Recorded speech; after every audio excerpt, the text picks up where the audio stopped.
Chapter 58, A Train of Thought. The next day, a Monday morning, Klein, who had the day off, didn't leave home. Instead, he gave Melissa his letter directed to mentor Cohen Quentin and more than enough money to buy stamps. He entrusted her with the job of mailing the letter at the post office near the Tingen Technical School, where she studied. After breakfast, he slipped in to make up for the lack of sleep caused by the previous night's work. He only woke up because of his stomach's grumblings close to noon.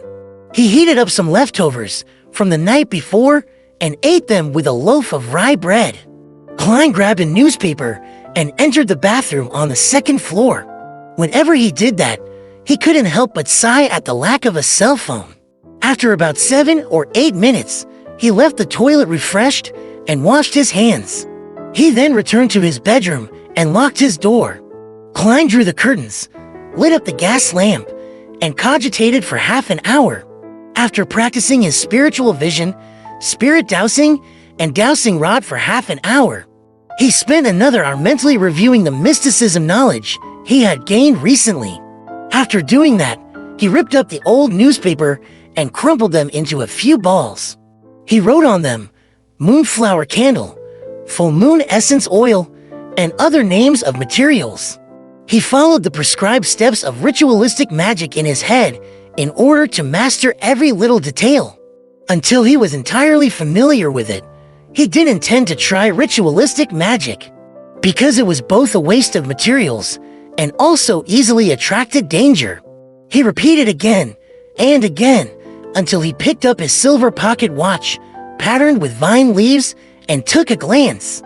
He realized that it was 2:45. He considered for a few seconds and brought the scraps of old newspapers to the kitchen on the first floor to burn them. While doing so, he made sure he was in an optimal state of mind as he prepared for the tarot gathering. Locking his bedroom door once again, Klein didn't wait for the clock to strike 3. He planned to enter the area above the gray fog ahead of time. He wanted to seize a chance to explore the place thoroughly. As Klein stood in an empty spot in his room and started walking counterclockwise, he suddenly worried that Justice and the Hangman had yet to enter a suitable environment. He thought of a particular matter. Would they be disturbed or discovered? He had previously mentioned to allow Justice and the Hangman to apply for leave ahead of time. If they needed to be absent from the gathering for some reason, such as being unable to find time alone or unexpected circumstances, it would have been an almost unsolvable problem for Klein in the past. There was no way he could build an entire server-based internet by hand in a different world, right? Any technology beyond the telegram could expose him. But now, he had suddenly found inspiration from ritualistic magic. Ritualistic magic borrows the powers of others by seeking the help of different existences. Similar incantations would make it clear who it is directed to in the beginning, such as the Evernight Goddess or the Lady of Crimson. It would be a description of the unknown and clandestine existences. Then, can I amend the chant and redirect the beginning of the chant towards myself? Directed at me? This way, even if Justice and the Hangman conduct the ritual in different locations, I would receive their messages. Klein suddenly felt fresh insight as he began analyzing the likelihood of the method working. There are 2 difficulties. First, I am not an incredibly strong high-level sequencer. Even if the description of the incantation was directed to me, I couldn't possibly receive the request.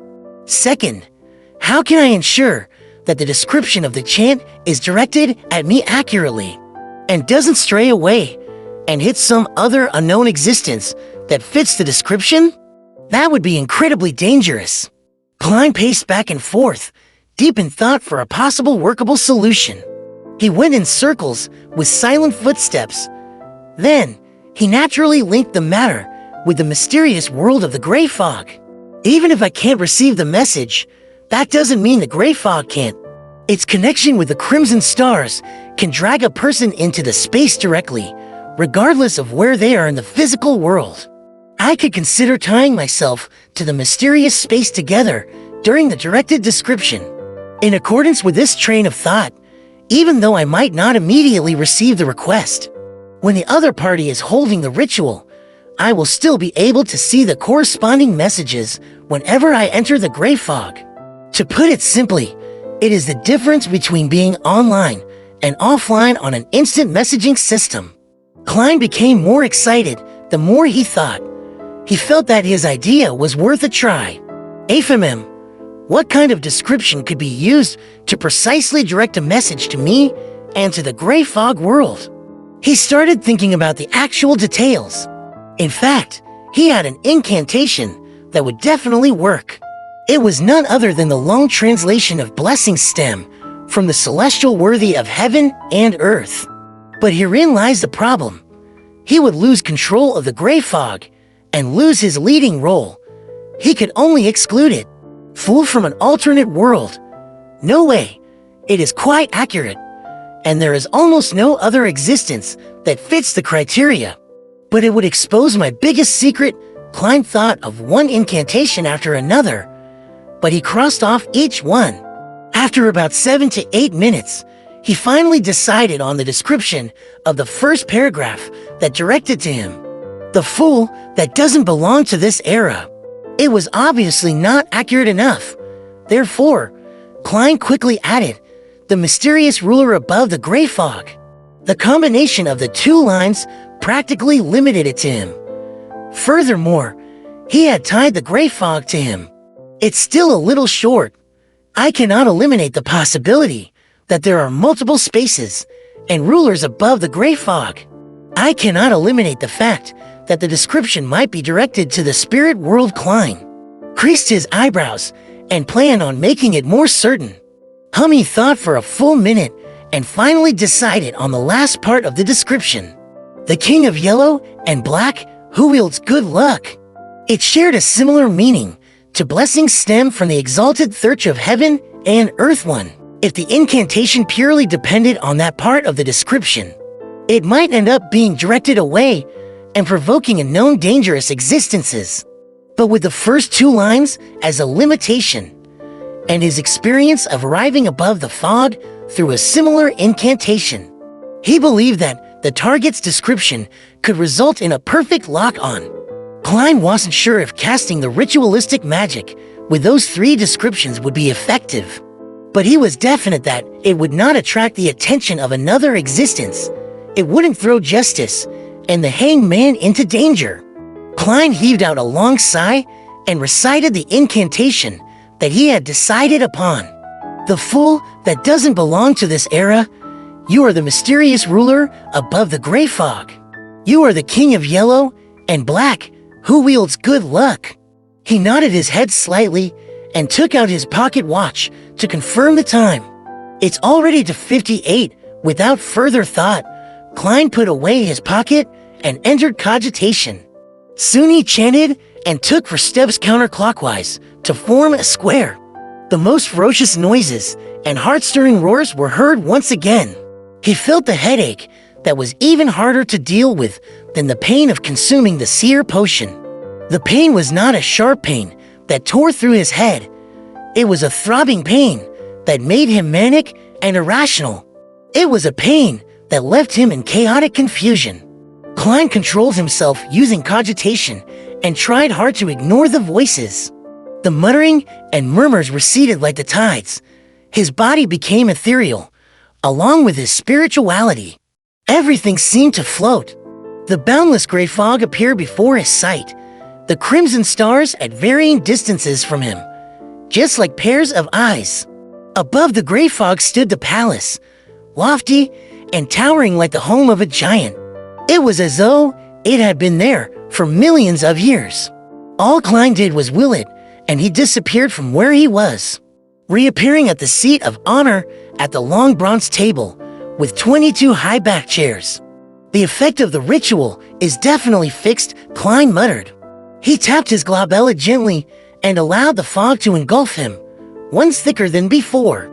According to the description of the hanged man, if Justice had become a spectator, it would be best not to reveal any of his tics before her. Without any time for exploring, Klein extended his right hand and formed an invisible connection, connecting him to the two familiar crimson stars. On the roaring blue waves of the Sonya Sea, an ancient sailboat was sailing with the wind.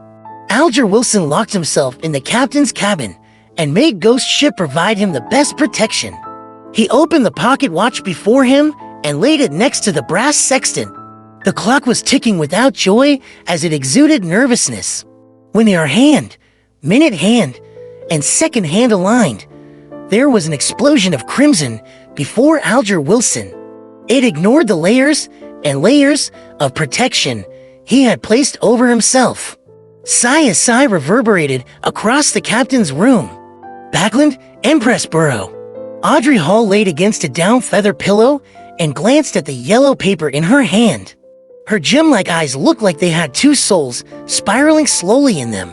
Her gaze was calm and cool, as if she were waiting for a play to begin. As the crimson red erupted, she looked at herself being swallowed with complete detachment. Above the gray fog, in the magnificent palace, on the ancient and modeled long bronze table, Klein, who had already activated his spiritual vision, looked over when Audrey Hall's figure began to form. He was not surprised to see that the colors deep in her aura had blended together. It became pure and serene, like a lake that was clear and reflective. She really did become a beyonder. Klein was just about to move his gaze away when he suddenly saw the chair belonging to Miss Justice change. The bright stars on the back of the chair moved swiftly, forming an illusory constellation that didn't belong to reality. That constellation was familiar to Klein because it was one of the symbols of mysticism. It was a symbol that represented Giant Dragon. Spectator Giant Dragon. Klein restrained himself from shaking his head and looked over at the back of the hangman's chair. Typically speaking, it was impossible for him to see the back of the chair from his angle, but this was where he was in control. Everything presented itself according to his will. The constellation on the back of the chair had not changed, but since Klein had grasped the basics of mysticism, he wasn't as ignorant as before. He could recognize that it was the symbol of windstorm. Sailor Keeper of the Sea Windstorm, that's reasonable. The color deep in the hangman's aura is much purer than it was as he leveled up. Oh yeah, what about the symbol behind my chair? Read latest chapters at wuxiworld.site only. Klein suppressed his impulse to look, rapped the edge of the long table thrice, just like before, and smiled as he said, "Congratulations, Miss Justice, you are a beyonder now." He can tell straight away. Audrey was stunned and smiled faintly. "Thank you, Mr. Fool, and thank you, Mr. Hanged Man. That was much faster than I thought," Alger Wilson said honestly. Klein didn't continue the topic, but tapped his glabella and said with a smile, "Lady, sir, have either of you found Roselle's diary?"